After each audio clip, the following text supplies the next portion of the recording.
मंगल करण वीतराग विज्ञान नमो ताहि जाते भय अरहंतादि महान करि मंगल करि हो महाग्रंथ करण को काज जाते मिले समाज सब पावे निज पद राज।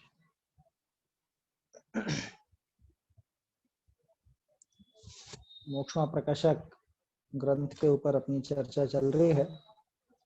इसमें हमने वर्षों तक ये बात देखी थी कि किस तरह से जीव के उपयोग की प्रवृत्ति होती है।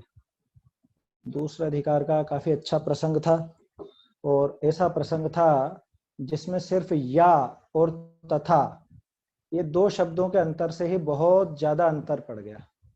जैसा कि मैंने आपको बताया था, काफी समय तक वो भ्रांति मुझे बनी रही और जब ये पता चला कि यहाँ पे तथा के स्थान पर अगर या आता है और आया वो या है, वहां पर मूल प्रति में या लिखा हुआ है, तो अथवा उसमें बहुत अर्थ को स्पष्ट कर देने वाला शब्द है और तथा उसमें भ्रांति खड़ा कर देने वाला शब्द है। तो ये चीजें थोड़ी सी हमने चर्चा की थी और मैंने आपको उस दिन बताया भी था कि इसके साथ ही अगर हम दो पृष्ठ और देखें, पृष्ठ 88 और पृष्ठ 343, तो ये विषय और ज्यादा स्पष्ट हो जाता है, क्योंकि काफी चर्चा चलती है विद्वान लोगों में, आपस में ये चर्चा उठती रहती है कि ज्ञान एक समय में एक को जानता है या अनेक को, या ज्ञान की कैसी क्या दशा होती है। तो देखते हैं, पहले एक बार थोड़ा सा दोहरान कर लेते हैं अपन प्रकाशित प्रति से ही। प्रकाशित प्रति में पेज नंबर 36 पर अपन ने देखा था, उसमें स्पष्ट लिखा हुआ था कि भाई ज्ञान दर्शन की जो शक्ति है, उस शक्ति का कारण तो है क्षयोपशम, और क्षयोपशम से भले वो शक्ति मिल तो जाती है लेकिन पूरी अभिव्यक्ति उसकी एक साथ हो नहीं पाती। ज्ञान और दर्शन इन दोनों में से उस समय जिसकी प्रवृत्ति चल रही हो वो ही उपयोग कहलाता है ना। तो उपयोग में एक समय में एक ही चलेगा, या तो ज्ञान अथवा दर्शन। फिर उसमें से भी अगर दर्शनोपयोग चल रहा है तो उसके भी किसी एक ही भेद की प्रवृत्ति होगी, या तो चक्षु दर्शन या अचक्षु दर्शन या अवधि दर्शन। और अगर ज्ञानोपयोग चल रहा है तो उसके मति, श्रुत, अवधि और मन पर्याय, इन चारों में से किसी एक की प्रवृत्ति हो। उसमें भी फिर और अपन भेद कर सकते हैं कि उसके भी अगर भेद हो तो उनमें से भी किसी एक में, उसके बाद उसका विषय भी कोई एक ही होगा। ये खास बात थी अपनी जिस पर अपने को फोकस करना था कि उनमें से वो विषय भी एक ही विषय को ग्रहण करेगा। जैसे हमने देखा था कि जैसे मति ज्ञान है, मति ज्ञान 5 इंद्रिय और मन के माध्यम से प्रवर्तता है, तो उनमें से भी एक समय में जिस समय स्पर्श का ज्ञान हो रहा है उस समय रस का ज्ञान नहीं होगा, रस का हो रहा है तो अन्य का नहीं होगा। इसी तरह से बाकी सब में भी लगा लेना चाहिए। अब उसके बाद और आगे बढ़ते हैं तो स्पर्श के ज्ञान में भी वो मात्र जिस समय रूखेपन को जान रहा है अथवा चिकनेपन को जान रहा है, उस समय ठंडा, गर्म, हल्का, भारी, कड़ा, नरम इत्यादि को नहीं जानता। ऐसे उसमें तरह तरह के भेद हमने देखे थे और स्पष्ट रूप से हमको ये समझ में आया कि ग्रंथ जो ज्ञान उपयोग अथवा दर्शनोपयोग की प्रवृत्ति है, दोनों में से एक उपयोग में से भी कितनी बारीक चलती है। एक समय में ज्ञान अथवा दर्शन एक ही ज्ञेय अथवा दृश्य में प्रवर्तित होता है। अपने को लगता तो ऐसा है कि एक साथ बहुत सारी चीजें जान रहे हैं, वो इसलिए लगता है क्योंकि उसकी प्रवृत्ति बहुत तीव्र है ना। प्रवृत्ति में तीव्रता बहुत है, ये लिखा था। परिणमन में शीघ्रता बहुत है, ये शब्द थे टोडरमल जी के। परिणमन में शीघ्रता बहुत है। कौवे की आंख का उदाहरण दिया था कि गोलक तो दो हैं लेकिन पुतली एक है। फूतरी शब्द आया था ढूंढारी में। गोलक दो होने पर भी पुतली एक है और वो तीव्रता से घूमती है, तो दोनों का साधन कर लेती है। ठीक ऐसे ही उपयोग में, प्रवृत्ति में तीव्रता बहुत होने से हमें ऐसा लगता है कि हमने बहुत जल्द एक साथ ही बहुत सारे विषयों को हम जान रहे हैं, है ना। जैसा आप अभी मुझे देख भी रहे हो, सुन भी रहे हो, आप जहां पर बैठे हो वहां के स्पर्श आदि को भी जान रहे हो, आपको लगता है ऐसा, लेकिन वास्तव में ज्ञान एक समय में एक को ही जानता है।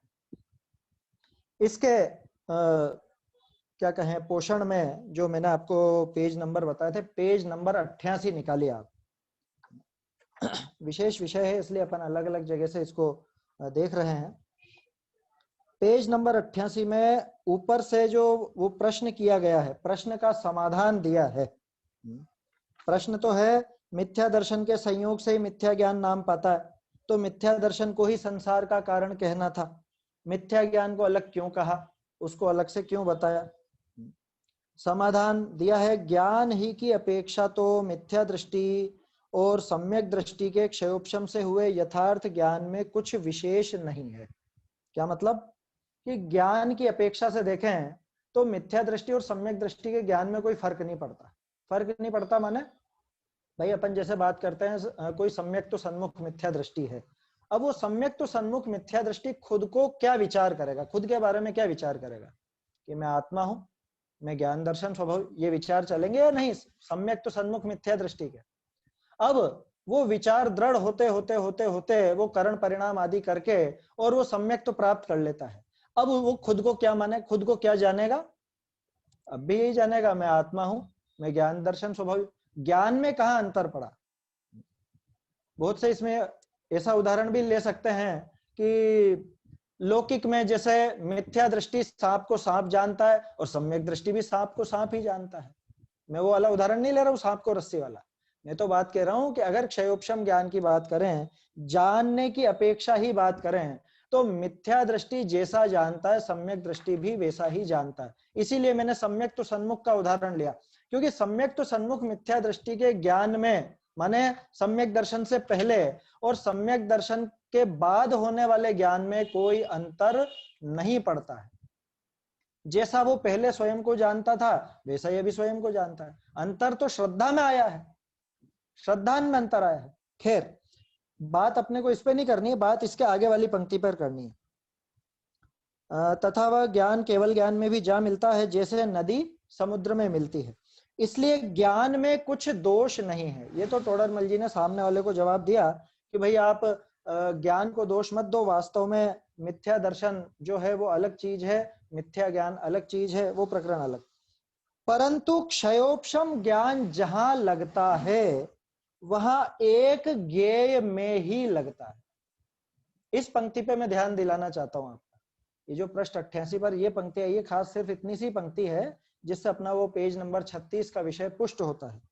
क्षयोपशम ज्ञान, क्षय ज्ञान की बात ही नहीं की, क्योंकि आप उदाहरण में कह दोगे कि ज्ञान एक समय में एक का लगता है, केवल ज्ञानी तो तीन लोक को भी जानते और आत्मा को भी जानते, कह सकते हो आप, और बिल्कुल सही बात, क्योंकि अपन कहते हैं लोकालोक झलकते जिसमें ऐसा प्रभु का केवल ज्ञान, और आत्मा भी उसी में झलकता है, तो स्व भी वहां पर जान रहे हैं, पर भी जान रहे हैं, पूरे तीन लोक के समस्त पदार्थों को जान रहे हैं।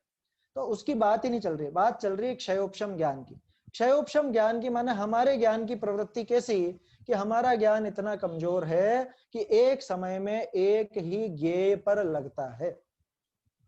पृष्ठ 36 में दर्शन अथवा ज्ञान के ऊपर बात की, यहाँ पे सिर्फ ज्ञान की बात है। क्षयोपशम ज्ञान जहां लगता है वहां एक ज्ञेय में लगता है। यह है पृष्ठ 88 पर, ठीक है। इसके बाद फिर अपन देखते हैं, इसमें अपने को इसी पर जोर देना था, इस पे बात करनी थी। इसके बाद अपन देखें पेज नंबर 343 निकालिए आप, रहस्यपूर्ण चिट्ठी। टोडरमल जी की एक विशेषता और बताता हूं मैं आपको। टोडरमल जी का जो अंतःकरण था वो बिल्कुल सेट था, एकदम सेट। सेट माने जो वो शुरू से जैसा समझे थे उनके आखिर तक आपको वही विचारधारा मिलेगी, वैसे ही विचार मिलेंगे। ये बात अभी कहने की क्या जरूरत आई, ये बात इसलिए बता रहा हूं क्योंकि रहस्यपूर्ण चिट्ठी टोडरमल जी की सबसे पहली रचना है, संवत 1811 में लिखी गई थी रहस्यपूर्ण चिट्ठी, है ना। नाम तो अपन ने दिया, उनके में तो अध्यात्म प्रेरक कुछ पत्र ऐसे ही कुछ लिखा था उन्होंने, नाम उन्होंने दिया भी नहीं, ये बाद में रहस्यपूर्ण चिट्ठी के नाम से प्रचलित हो गई।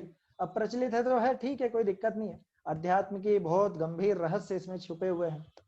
और मोक्ष मार्ग प्रकाशक है टोडरमल जी की आखिरी रचना, मोक्ष मार्ग प्रकाशक और पुरुषार्थ सिद्धि उपाय की टीका, दोनों साथ साथ ही लिख रहे थे और दोनों ही अधूरी रह गई थी। तो जो चीजें, जो विचार हमको रहस्यपूर्ण चिट्ठी में मिलते हैं वैसे ही विचार आपको मोक्ष मार्ग प्रकाशक में देखने को मिल जाएंगे। कई बार तो ऐसा लगता है कि ये तो मोक्ष मार्ग प्रकाशक का ही हिस्सा है, ये अलग से है ही नहीं। मतलब आप उनकी कोई सी भी रचनाएं देख लो, आपको ये अंतर नजर नहीं आएगा कि यहाँ पे तो कुछ और बात लिखी है, यहाँ कुछ अलग ढंग से लिख दी। उनका फोकस बिल्कुल क्लियर था शुरू से आखिर तक। उनकी पहली रचना से आखिरी रचना तक आपको वो एक ही ट्रैक पर चलते हुए मिलेंगे। तो ये मतलब समझ लो उनके क्या कहें अब, दिमाग में कितनी कितनी स्थिरता थी, कितना अपने विषय के प्रति एकदम दृढ़ता थी, जो उनके कभी बदलाव नहीं आता। हम लोगों के तो आपस में आजकल ऐसा होता है कि समझ लीजिए अभी मेरे कुछ विचार अलग ढंग के हैं और 5-10 साल बाद मैं इसी विषय पर कुछ बोलूं तो पता नहीं कुछ और मेरे मुंह से निकल जाए, संभव है, कोई बड़ी बात नहीं। लेकिन टोडरमल जी बिल्कुल एकदम क्लियर फोकस वाले व्यक्ति थे और काफी वो स्थिर चित्त थे, ये कहा जा सकता है। देखिए पेज नंबर 343, 343 पर जो ये तच्चा नेसण काले वाली गाथा दी है, इसके 2 पैराग्राफ नीचे तथा जो ज्ञान मिला, तथा जो ज्ञान 5 इंद्रियों व छठे है ना, छठे, ये अनुवाद में छठवें कर दिया है यहाँ, छठे मन के द्वारा प्रवर्तता था, वह ज्ञान सब ओर से सिमटकर इस निर्विकल्प अनुभव में केवल स्वरूप सन्मुख हुआ। एक तरफ रह गया, क्योंकि वह ज्ञान क्षयोपशम रूप है, इसलिए एक काल में एक ज्ञेय ही को जानता है। ये बिल्कुल आप दृढ़ कर लीजिएगा इस बात को, क्योंकि विद्वान जब आपस में बात करते हैं ना, अथवा कभी व्याख्यान होता है किसी का भी, कभी मेरे मुंह से भी गलत निकल जाए, टोडरमल जी को आप देखेंगे तो बराबर मिलेगा आपको। इसलिए मैं बार बार ध्यान दिलाना चाह रहा हूं, क्षयोपशम ज्ञान एक समय में एक ज्ञेय को ही जानेगा, एक ही जगह लगेगा, उपयोग एक समय एक ही जगह लगेगा। हमारा हमारा केवल ज्ञानी की बात नहीं ले रहे, ठीक है, ये स्थिर कर लीजिएगा। इसलिए कह रहा हूं क्योंकि कई बार विद्वानों के मुंह से ऐसा सुनने को मिल जाता है कि देखो ये लिखा है, अभी आगे मैं आपको एक पेज और दिखाऊंगा जिसकी आड़ लेकर के ये कह दिया जाता है, इसी इसी रहस्यपूर्ण चिट्ठी का। पहले इसको देख लेते हैं अपन। क्योंकि वह ज्ञान क्षयोपशम रूप है, इसलिए एक काल में एक ज्ञेय ही को जानता है। वह ज्ञान स्वरूप जानने को प्रवर्तित हुआ, तब अन्य का जानना सहज ही रह गया, है ना। इन लाइनों पे ध्यान दीजिएगा, अभी आगे मैं आपको कुछ उदाहरण बताऊंगा। वहां ऐसी दशा हुई कि बाह्य अनेक शब्दादिक विकार हों तो भी स्वरूप ध्यानी को कुछ खबर नहीं है। इस प्रकार मति ज्ञान भी स्वरूप सन्मुख हुआ, तथा नयादिक के विचार मिटने पर श्रुत ज्ञान भी स्वरूप सन्मुख हुआ। इस पैराग्राफ पे बात करनी है अपने। उदाहरण नंबर 1, बहुत से विद्वान ऐसा उदाहरण लेते हैं कि मुनिराज, जब मुनिराज पर उपसर्ग होता है तो वो उस उपसर्ग को जानते हैं कि नहीं जानते। वो आत्मलीन होते हैं तो उनको बाहर में जो उपसर्ग हो रहा है उसका पता चलता है कि नहीं पता चलता है। तो फिर ये टोडरमल जी क्या लिख रहे हैं, तो टोडरमल जी ने क्या लिखा है यहाँ ये तो चक्कर पड़ गया, वो जानते ही नहीं है क्या। परसों भी हमने थोड़ी सी बात की थी इस बारे में कि वो प्रारंभिक भूमिका में जानेंगे। कछुए का उदाहरण लिया था, आप लोगों को ध्यान हो तो, है ना। कल तो अपनी चर्चा नहीं हुई, परसों अपन ने बात की थी।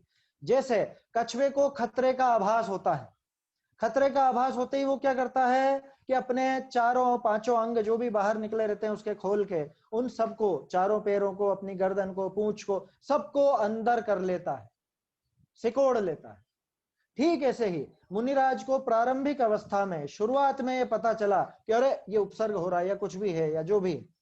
अब उसके बाद वो क्या करेंगे कि वो कछुए की तरह अपने उपयोग को समेट लेंगे, मति ज्ञान की समस्त बुद्धियों को समेटकर, गाथा 144 की टीका, श्रुत ज्ञान की समस्त बुद्धियों को अपने में समेटकर, ये उसी का खुलासा है।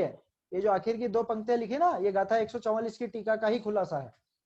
इस तरह से मति ज्ञान भी स्वरूप सन्मुख हुआ और श्रुत ज्ञान भी स्वरूप सन्मुख हुआ। उससे मिलान करके देखना चाहिए हमें। अब मुझे बताओ, मुनिराज जानेंगे या नहीं जानेंगे? जब आत्मलीन है तब नहीं जानेंगे या जानेंगे? क्या करेंगे कि उस समय निश्चित रूप से वो आत्मा ही को जानते हैं, स्वरूप में ही लगे हुए हैं। मैं नहीं कह रहा हूं, टोडरमल जी ने साफ साफ लिखा है। हमें बिल्कुल इस मामले में स्थिर हो जाना चाहिए, है ना, क्योंकि अध्यात्म ऐसा विषय है कोई भी विद्वान कुछ भी कह देता है, हम हाँ हाँ हाँ हाँ कर लेते हैं, सुन लेते हैं और बिल्कुल ठीक है। उस पर विचार करना चाहिए। ये हमारी पद्धति बता रहे, हमारी प्रक्रिया बता रहे, हमारे ज्ञान की। इसका अर्थ क्या निकलता, आशय क्या, फायदा क्या इस बात को जानने से? फायदा स्वच्छंदता का त्याग है। क्यों? कि नहीं नहीं, हम ये भी जान लेंगे और आत्मा को भी जान लेंगे।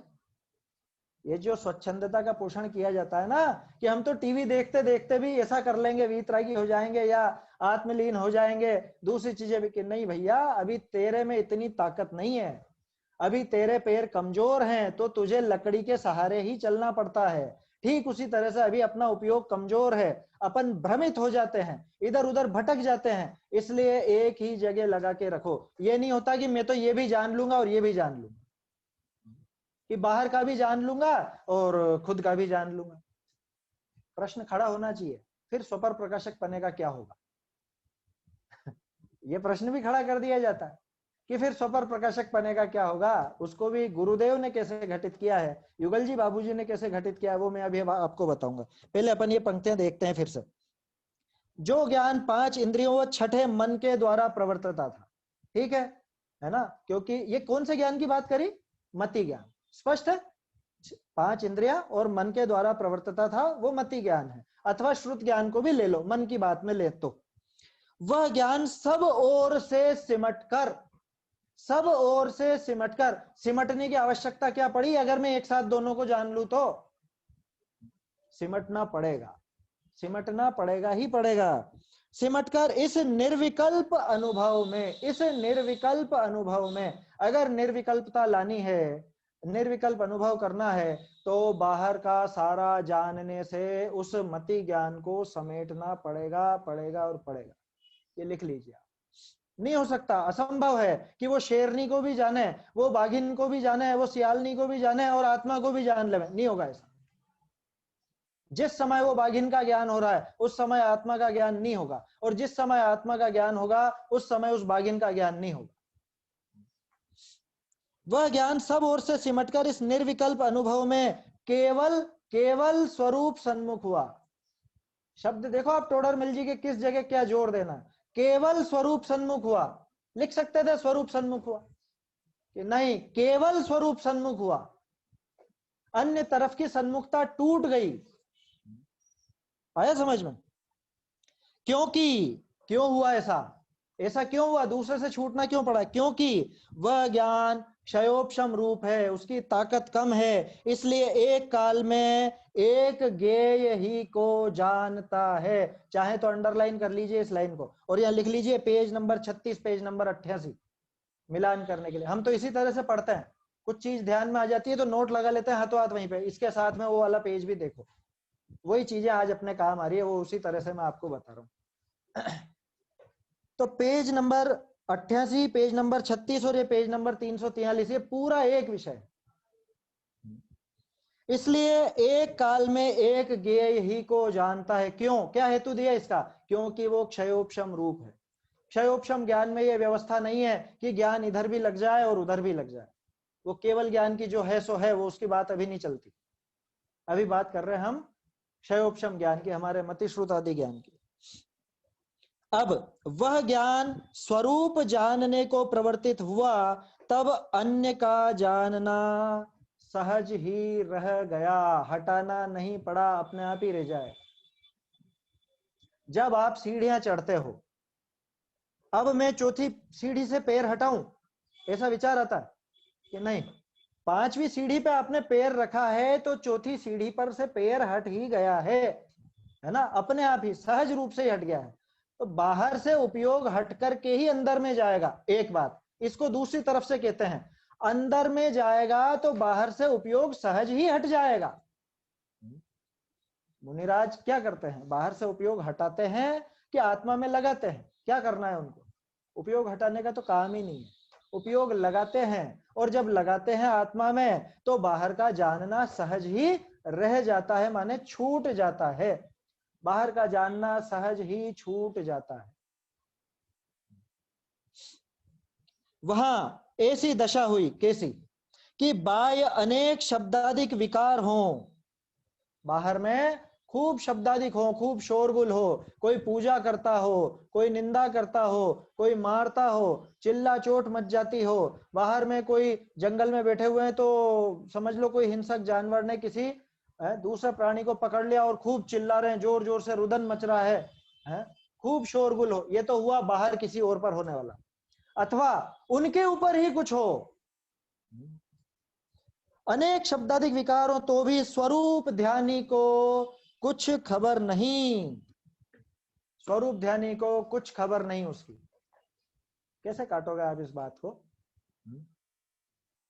एक ग्रंथ है पार्श्व अभ्युदय जिन सेनाचार्य का, बहुत सुंदर बहुत जबरदस्त ग्रंथ है। हम लोग जब पहली बार उसको पढ़ रहे थे तो शुरू से आखिर तक पढ़ते हुए हमको लगा क्या क्या वर्णन आया, समझ में ही नहीं आया। उसका विषय वस्तु मैं आपको बताता हूँ। पार्श्वनाथ जी के ऊपर जो कमठ ने उपसर्ग किया संवर देव ने, है ना, कहीं पे संवर नाम आता है, कहीं संगम नाम आता है, तो वो जो उपसर्ग किया उस उपसर्ग का वर्णन है ना। अच्छा बड़ा ग्रंथ, बड़ा माने ठीक ठाक है। अब आपको जान के आश्चर्य होगा कि उसमें वो पत्थर बरसाने का प्रकरण तो जरा सा था, कि फिर कैसा उपसर्ग किया, कि वो असली उपसर्ग था ही नहीं। वो पत्थर वत्थर बरसाने में क्या दम है, आप विचार करो। अभी जो मुद्दा चल रहा है उस पर बात नहीं करनी है अपने को, आया समझ में? अपने को तो दूसरी बात करनी है। अपन तो बात करते हैं, मान लो पत्थर बरसाए, बड़े बड़े शिलाएं चट्टान खूब बरसाई, पार्श्वनाथ जी पर क्या असर पड़ता?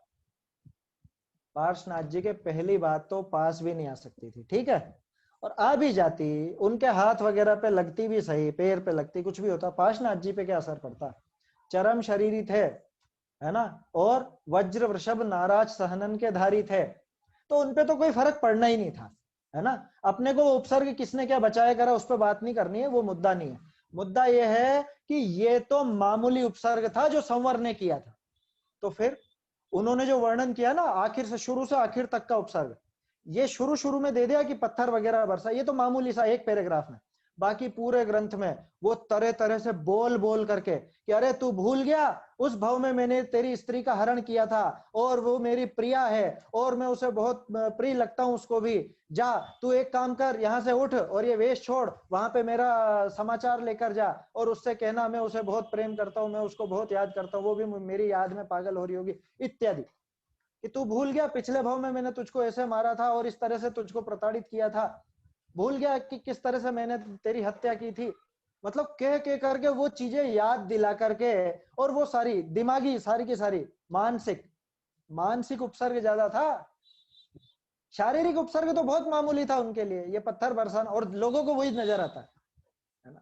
गजब की बात है, लोगों को उस ग्रंथ का नाम तक नहीं मालूम, पार्श्व अभ्युदय बहुत कम लोगों ने देखा होगा पढ़ा होगा, जिन सेनाचार्य का ग्रंथ है। और शुरू शुरू में तो हमको भी समझ में नहीं आया क्या कहना चाह रहे हैं, आखिर में पूरा वर्णन जहां पे आया, लास्ट में वो चीज समझ में आई कि ये इस तरह से उपसर्ग ये मुख्य दिखाना था आचार्य, और उस उपसर्ग को उन्होंने कैसे जीता कि वो आत्मलीन रहे। एक बात और बता देता हूं उसके साथ ही, आखिर में जब उपसर्ग शांत हुआ, केवल ज्ञान हुआ, तो वो संवर देव जो था वो डर के मारे भागने लगा। तब इंद्र आदि देवों ने उसको रोका कि अरे क्यों क्यों घबरा रहते हो, क्यों भागते हो, घबराओ मत, आओ बैठो। बहुत प्रेम पूर्वक उसको समो शरण में लेकर गए और उसने सम्यक दर्शन प्राप्त किया। ये वर्णन साफ साफ लिखा मिलता है।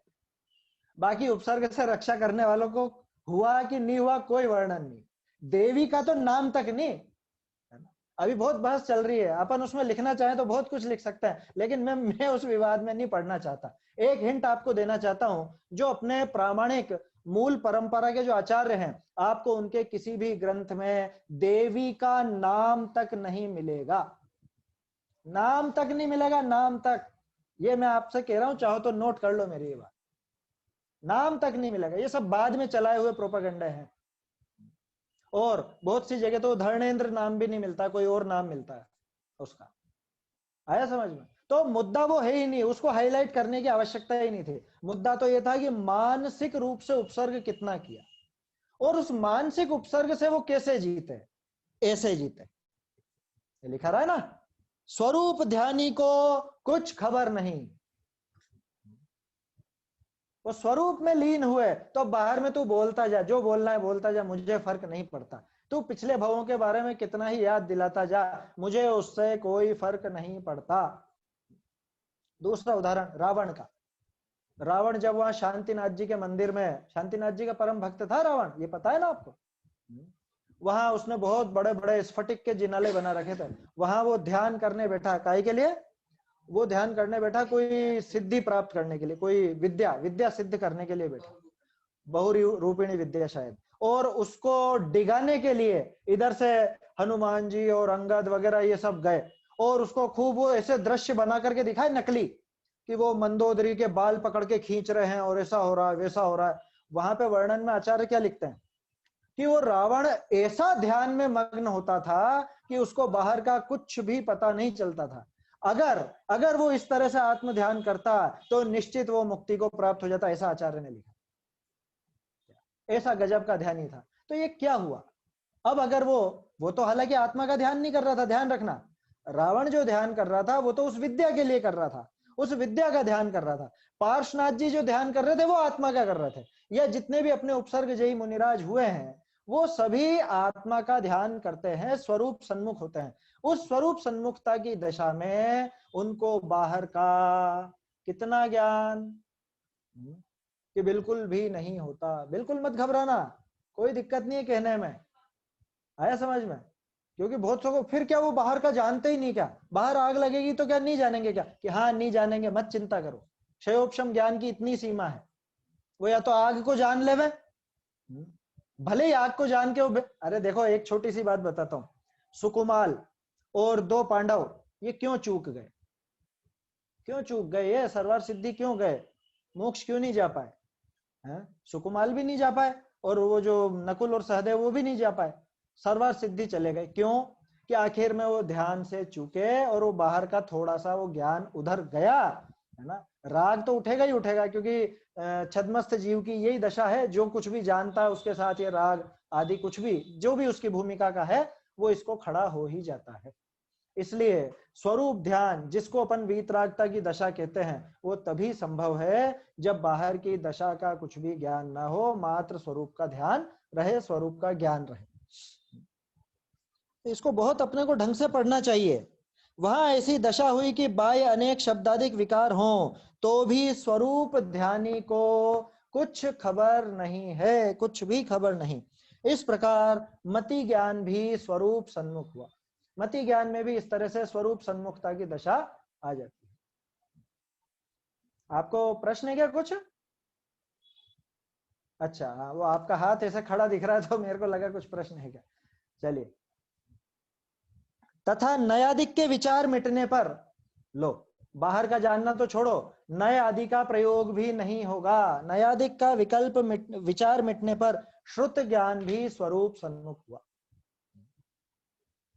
तो कहने का अर्थ यह है ना, सार ये निकलता है कि छद्मस्त माने अभी अपने क्षयोपशम ज्ञान वालों का एक समय में उपयोग एक ही तरह का चलता है और उसमें भी एक ही विषय पर चलता है। ठीक है। अब जो मैंने आपसे कहा था, बहुत से विद्वान इसके आगे की एक पंक्ति लेकर के ऐसा कह देते हैं कि ये सामान्य बात है। पेज नंबर 347 देखिए। अब आपके दिमाग में प्रश्न खड़ा होगा कि फिर वहां पे वो जो पृथक्त्व वितर्क विचार और वो सब है वो कैसे? ये देखिए प्रश्न यहाँ पे टोडरमल जी ने खुद ने दिया है ना, 347 पेज पर। फिर प्रश्न मिल गया नीचे, यदि निर्विकल्प अनुभव में कोई विकल्प नहीं है ना, तो शुक्ल ध्यान का प्रथम भेद पृथक्त्व वितर्क विचार कहा। वहां पृथक्त्व वितर्क यानी नाना प्रकार के श्रुत का विचार यानी अर्थ व्यंजन योग संक्रमण, ऐसा क्यों कहा? टोडरमल जी नहीं उठाया ये प्रश्न, जो 3-4 पेज पहले अपन ने देखा उसी के बाद ये प्रश्न उठाया। अब क्या कहेंगे? कथन 2 प्रकार का है, एक स्थूल रूप है, एक सूक्ष्म रूप है। अभी पहले पैराग्राफ पढ़ते हैं फिर चर्चा करते हैं। जैसे स्थूलता से तो छठे ही गुण स्थान में संपूर्ण ब्रह्मचर्य व्रत कहा और सूक्ष्मता से 9वें गुण स्थान तक मैथुन संज्ञा कही। उसी प्रकार यहाँ अनुभव में निर्विकल्पता स्थूल रूप कहते हैं तथा सूक्ष्मता से पृथक तो वितर्क विचार अधिक भेद व कषाय अधिक 10वें गुणस्थान तक कहे हैं।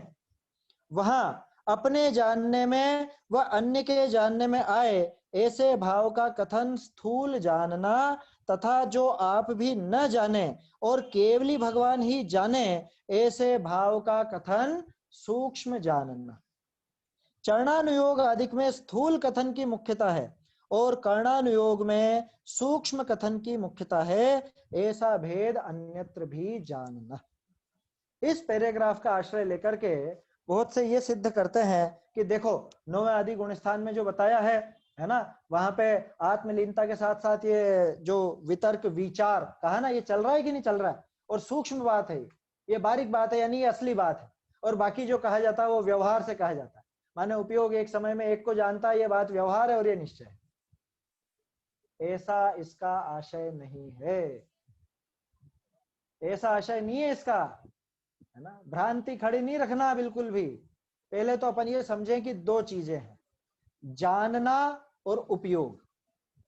अपन ने उपयोग का क्या अर्थ देखा था पेज नंबर 36 पर, कि वो ज्ञान अथवा दर्शन की वर्तमान काल में जो प्रवृत्ति है, प्रवृत्ति, उसका नाम है उपयोग। अब यहाँ पे इस पैराग्राफ को फिर से आप देखो, यहाँ उपयोग की बात चल रही है या ज्ञान की बात चल रही है? अंकुर भाई यहाँ उपयोग का कथन है या ज्ञान का? मुझे बताओ। जिस समय मुनिराज आत्मलीन है, ठीक है, कोई समझ लो भरत चक्रवर्ती जो थे, अब वो आत्म ध्यान में लीन थे, हालांकि बहुत कम समय के लिए लीन रहे वो तो, क्योंकि अंतर मुहूर्त में ही तो केवल ज्ञान हो गया था। अपन 48 मिनट की बात करें, आत्मलीन थे, तो उनको वो सारे 6 खंड का जो वैभव था उसका ज्ञान था या नहीं था?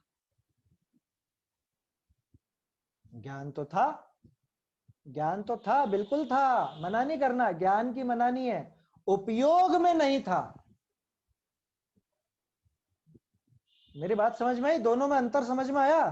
भाई दो चीजें हैं जिस पर बहस हो सकती है, एक तो है उसका ज्ञान है या नहीं, दूसरा उसका उपयोग वहां है या नहीं है? इसको इस ढंग से देखना चाहिए हमें। यहाँ पे जो बात चल रही है ये ज्ञान की सूक्ष्मता की बात चल रही है ना। टोडरमल जी ने उदाहरण दिया ना कषाय का। आप ये बताओ कि सामान्य रूप से अपन कह देते हैं, ये यहाँ पे उदाहरण दिया, ये अन्य उदाहरण क्या कहें, मुनिराज ब्रह्मचर्य महाव्रत के धारी, ठीक है, कह दिया। लेकिन सूक्ष्मता से देखें तो वो जो कहा ना मैथुन संज्ञा, वो मैथुन संज्ञा कहाँ तक कही? वो जो वेद कहे, पुरुष वेद, स्त्री वेद अथवा नपुंसक वेद, वो कहाँ तक कहे? ये 9वें गुण स्थान तक बताए हैं। मैथुन संज्ञा 9वें गुण स्थान तक बताइए, तो उनको क्या वैसा विचार चलता है क्या? वो विचार चलता है क्या? वो विचार नहीं चलता, उस तरफ उपयोग नहीं जाता, उपयोग तो आत्मा में ही लीन रहता। लेकिन ये सत्ता बताई है कि इस भाव की सत्ता वो वहां तक मौजूद है। अब इसी को इस तरह से समझें, इसको अपन ज्ञान पर लगाएं। ज्ञान में कुछ चीजें तो ऐसी जो सत्ता में पड़ी रहती है, जिसके लिए हमारे पास एक नाम है, कौन सा नाम? लब्धि। लब्धि और उपयोग है ना। अभी आपको आपकी अलमारी की चाबी कहाँ है ये पता है कि नहीं है? आपने जो बचपन में जो जो पढ़ा था, आपके सारे रिश्तेदारों के नाम पता है कि नहीं? ज्ञान में है या नहीं? अभी तक आ रहे थे क्या ज्ञान में? 3:30 बजे से अभी तक जो अपनी बात चली तब तक ज्ञान में आ रहे थे क्या? ज्ञान में आ नहीं रहे थे, इसका अर्थ उपयोग में नहीं थे, लेकिन ज्ञान में पड़े हुए थे, माने लब्धि रूप थे। इसको इस तरह से समझना चाहिए, एक बात। दूसरी बात, अगर अपन सूक्ष्मता की भी बात करें तो जो टोडरमल जी ने लिखा है, क्या मतलब है सूक्ष्म और स्थूल का? स्थूल कथन तो वो कि जिसे स्वयं भी पकड़ सके और दूसरे भी पकड़ सकें, उसे कहते हैं स्थूल कथन। पता चल जाता है, जैसे मुझको गुस्सा आया, मेरी आंखें लाल हो गई, तो ये मुझे भी पता चल रहा है और सामने वाले को भी पता चल रहा है, ठीक है, यह है स्थूलता। और सूक्ष्म, अरे मुनिराज 7वें गुण स्थान में, 7वें गुण स्थान तक का इसलिए ले रहा हूं क्योंकि वहां तक क्रोध की सत्ता पाई जाती है। बोलो उनके क्रोध है या नहीं? उनके क्रोध है या नहीं? क्रोध सत्ता में। अच्छा, मुनिराज को पता चल रहा है उस क्रोध का? 7वें गुण स्थान वाले की बात कर रहे हैं। अगर उसका अनुभव करे तो आत्मा का अनुभव नहीं हो रहा। ना मुनिराज को पता चल रहा है, न सामने वाले किसी को भी पता चल रहा है। आया समझ में? कौन जान रहा है? सिर्फ केवल ज्ञानी भगवान जान रहे हैं।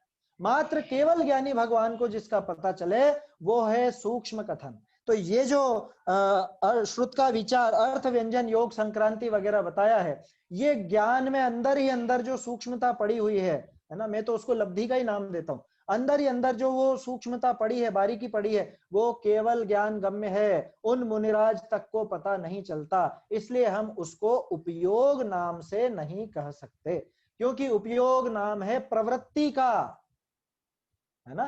पेज नंबर 36 लिखा ना, जीव को वो उपयोग को समझाया, प्रवृत्ति का लिखा था ना यहाँ पे। इस परिणमन ही का नाम उपयोग है, पेज नंबर 36 पर। वो जो परिणमन उस समय चल रहा है, कौन सा परिणमन?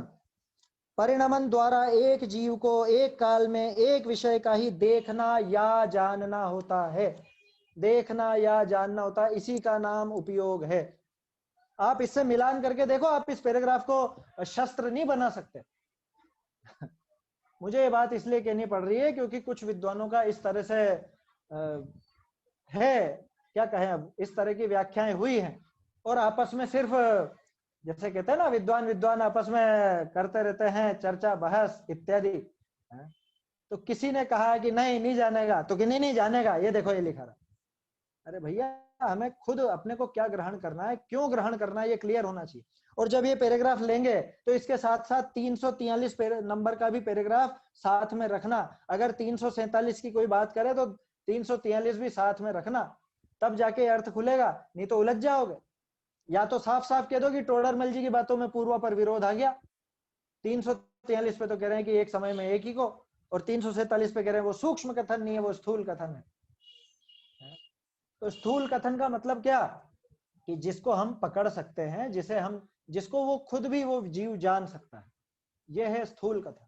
और जिसको सिर्फ केवल ज्ञानी जाने, वो है सूक्ष्म कथन। ये परिभाषा मैंने नहीं बनाई, टोडरमल जी ने बनाई। टोडरमल जी ने समझाई है, मतलब बनाई तो क्या है, वास्तव में सूक्ष्मता वही है।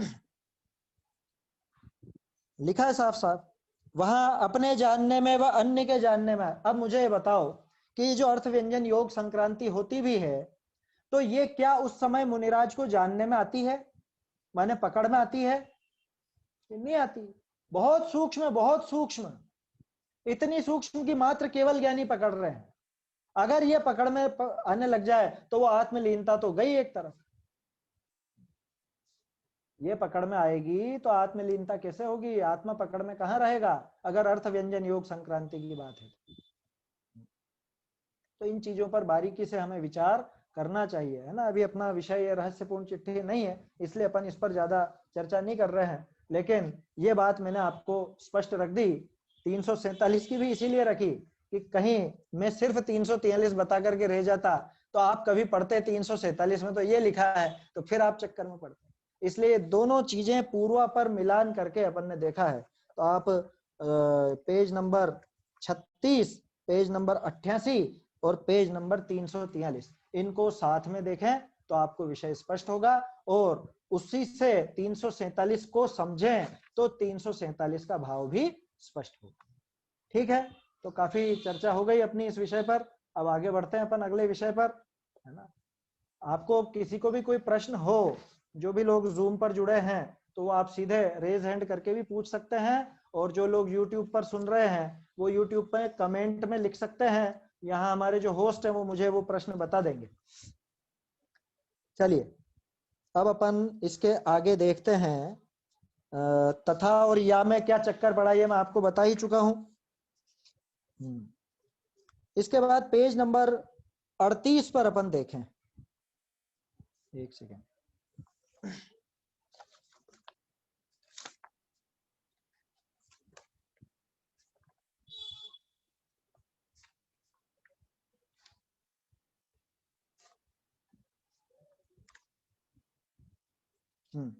पेज नंबर 38 पर एक बहुत अच्छी पंक्ति है जो प्रत्येक आत्मार्थी को तो प्रिय लगेगी ही लगेगी। भेद विज्ञान की जनक है, ऊपर से तीसरी पंक्ति, ये दर्शन मोह रूप जीव की अवस्था जो होती है वो दिखा रहे हैं टोडरमल जी, लेकिन वो अवस्था दिखाने के लिए अपना शुद्ध स्वरूप भी दिखा रहे हैं। तो हमें तो वो निकालनी चाहिए बात, है ना। गलती तो दिखाएंगे ही सही, गलती भी सुधारनी है, लेकिन गलती सुधारने के लिए कैसा स्वरूप है वो भी समझना जरूरी है। कैसा है आत्मा?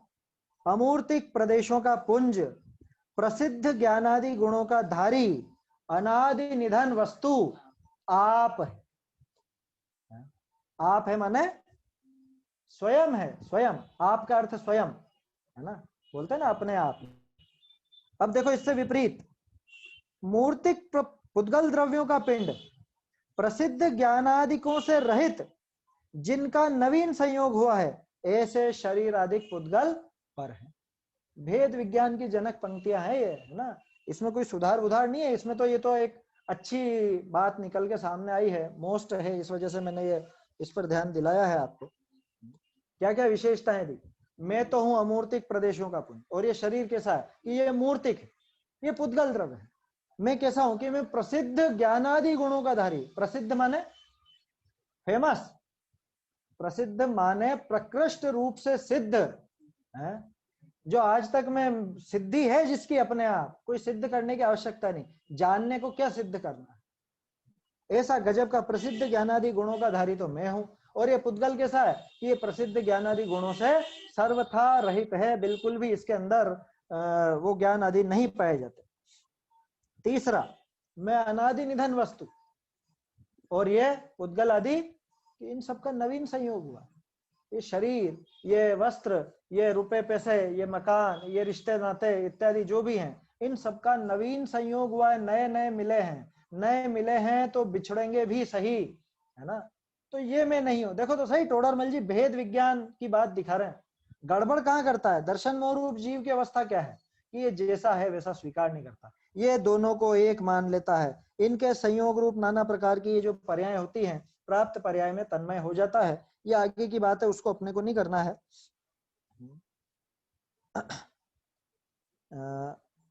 एक सेकंड, इसमें एक चीज और है, एक सेकंड, पेज नंबर था ये।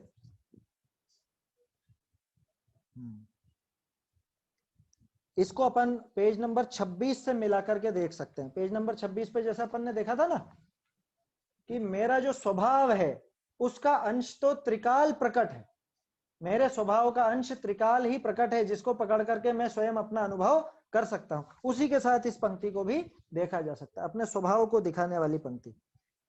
मैं आपको फिर से पेज नंबर 26 पे ले जाना चाहता हूं। पेज नंबर 26 पे एक पैराग्राफ है नीचे, जिसमें हमको विवक्षा समझ कैसे समझे वो बताया है। कई बार चक्कर पड़ता होगा समय सार आदि पढ़ते हुए कि कहीं पे तो आत्मा को रागादि का कर्ता कह दिया, कहीं पे पुद्गल को रागादि का कर्ता कह दिया। तो क्या है विवक्षा, क्या अपेक्षा है उसकी, कैसे समझें, है?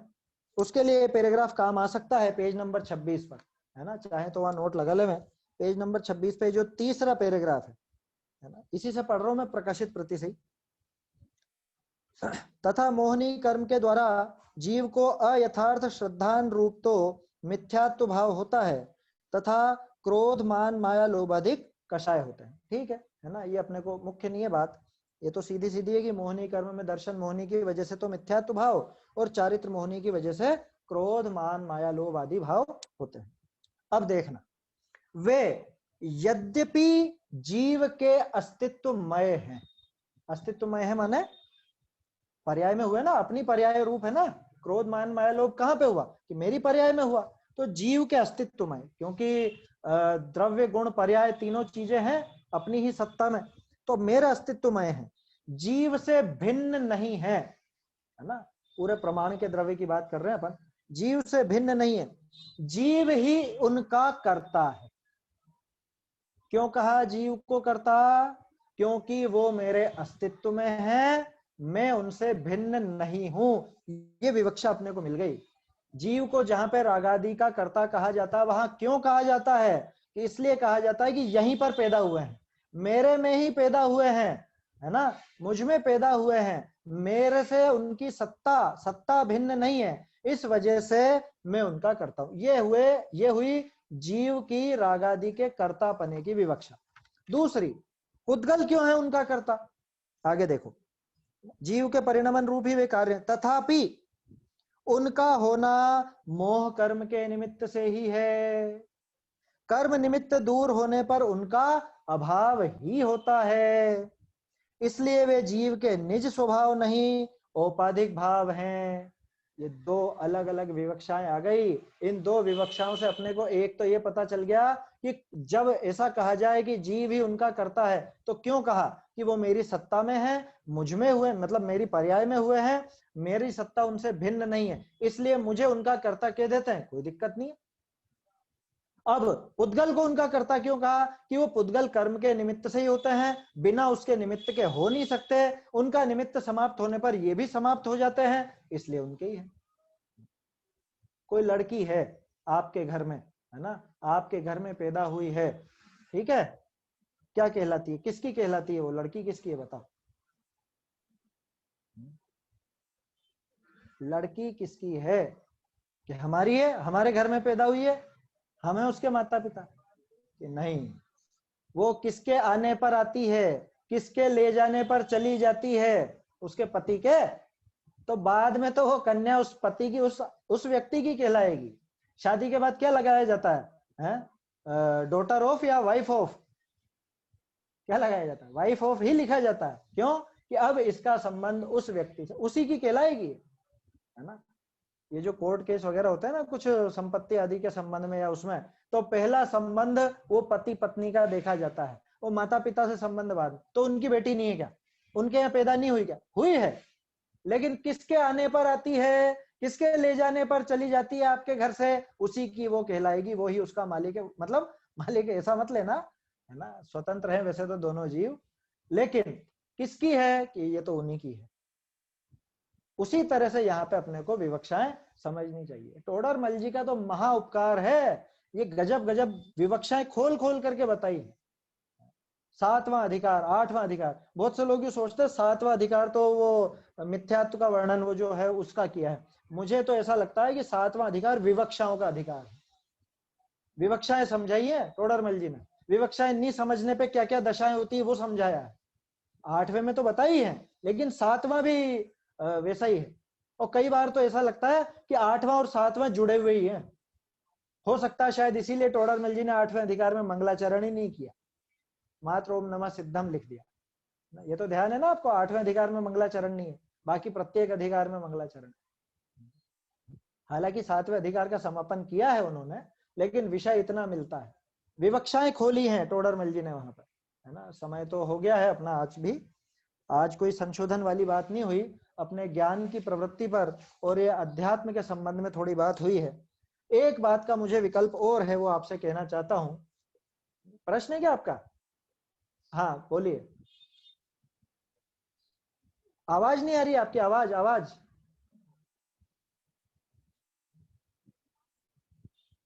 अनम्यूट कीजिए आप।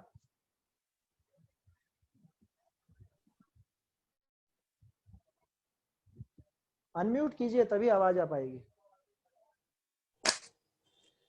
हाँ माननीय श्री रायचंद जी हैं, उनको शताब्दानी कहा जाता था ना, हाँ शताब्दानी कहा जाता है, तो वो हाँ, इतनी जल्दी जल्दी फिर कैसे है ना, मतलब जान लेती थी। देखो इसका भी जवाब अब वैसे तो अपन देख चुके हैं। पुतली एक है, गोलक दो है, फिरती बहुत तेजी से है। उपयोग बहुत सूक्ष्मता से काम करता है, समय समय में वो हो जाता है, अपने को पकड़ में कब आता है? असंख्य समय बाद। ये बात अपन कई बार दोहरा चुके हैं, असंख्य समय किसी विषय पर वो चले तब हमें पकड़ में आता है कि ये उपयोग में पकड़ में आया। तो शतावधानी जो अपन कहते हैं ना, एक साथ 100 काम कर रहे हैं, तो उनका भी उपयोग तो एक समय में एक ही जगह रहता है, लेकिन वो इतनी तीव्रता से उनके उपयोग में ये विशेषता थी, है ना। थे वो भी क्षयोपशम ज्ञानी, वो सब मतिश्रुत ज्ञान का ही खेल है, वो कोई और अलग से ज्ञान नहीं है। मतिश्रुत ज्ञान में ऐसी विशेषता थी, क्षयोपशम बहुत अच्छा था, तो वो अपने को ऐसा लगता है कि एक साथ इतना सब, लेकिन एक साथ होता नहीं, होता वो क्रम से ही है, हमें पकड़ में असंख्य समय बाद आता है। ठीक है। एक विकल्प मुझे जो था वो ये है कि आज 14 सितंबर है, आज हिंदी दिवस है। लोगों को हिंदी हिंदी भाषा के जो विशेष विशेष लेखक और कवि हुए उन सबकी तो याद आती है। मुझे बहुत खेद होता है कि टोडरमल जी को याद क्यों नहीं किया जाता।